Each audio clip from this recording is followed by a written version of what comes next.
Right now, so carrying on with this topic of you've lost that loving feeling, we've been talking about how painful and lonely it seems when it appears that the love has gone out of your marriage.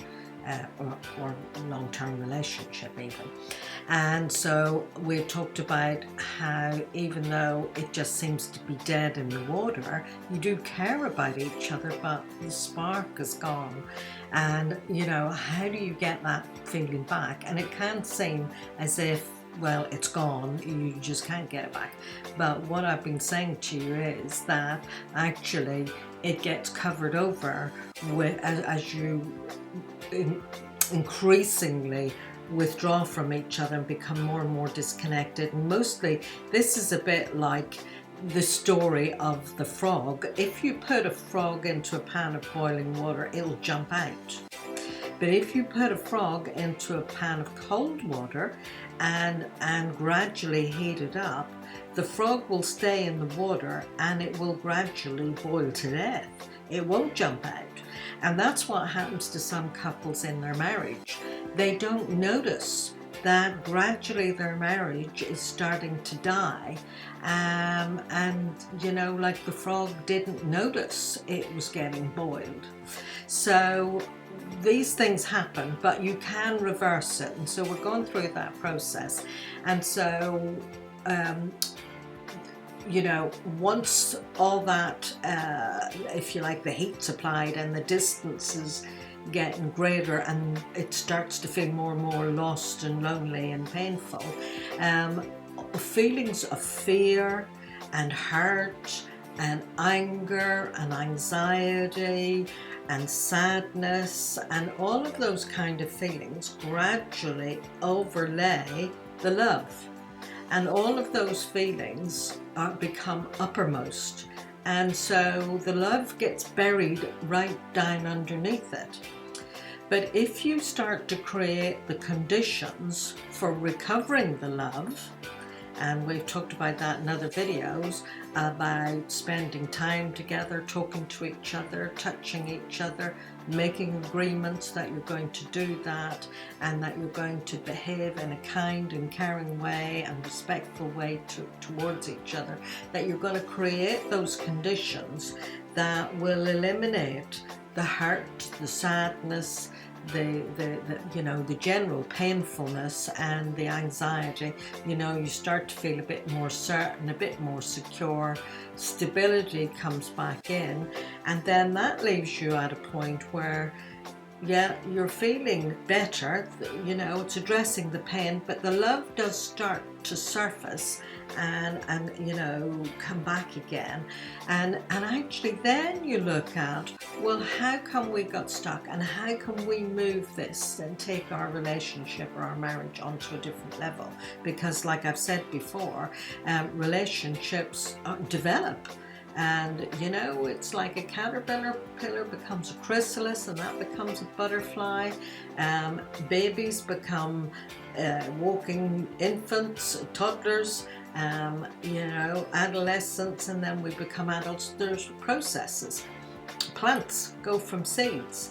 Now, an oak tree can't go back to being an acorn, but it used to be an acorn and it became an oak tree. And there is a growing and developing process here.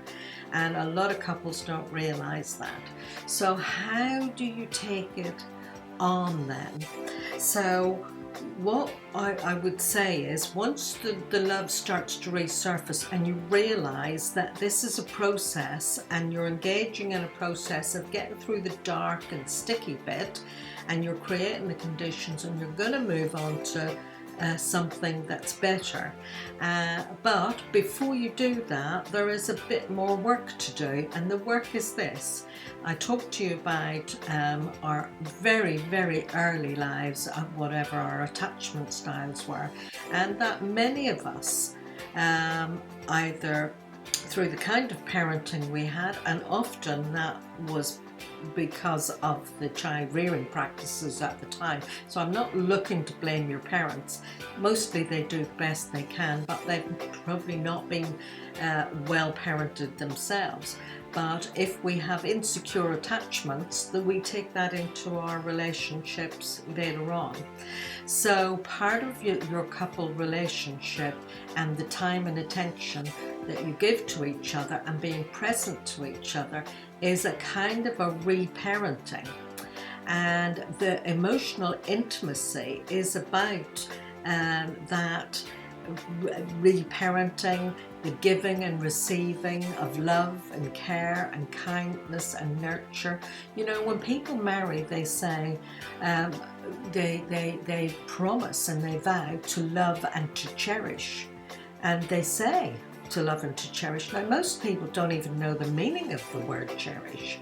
And they certainly don't go and practice cherishing, but this is where cherishing comes in, and this is where you can take your relationship on to the next level, is that you begin to cherish each other and allow yourself to be cherished, to receive being cherished. It is quite wonderful, and it paves the way to a whole new and deeper level of loving and intimacy. And so you're at the building blocks here of something much more wonderful than you've ever known. And it is a bit sticky and a bit tricky, and you know, at times you think, well, I'm not sure that any good's going to come of this. But if you stay with this process and you learn and you have some faith and go with the flow, you'll be reconnected with each other. Gradually you'll get your loving feelings back, and actually if you stick with it and consciously agree to cherishing, you know, there's some recent research that was done, and it showed that the two factors that indicate a happy marriage more than anything else, more than, you know, a nice home, a slim body, plenty of money, you know, comfort, the two factors are kindness and generosity.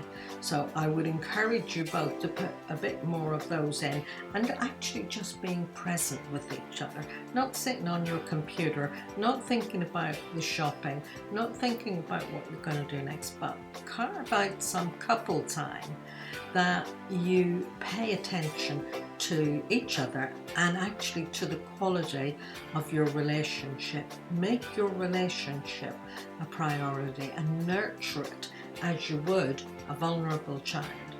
So that's how to get the loving feelings back. So like I say, if you want to kind of do this all in one hit, head over to kajabinext.com and check out my online program, Mend It, Don't End It. Bye for now.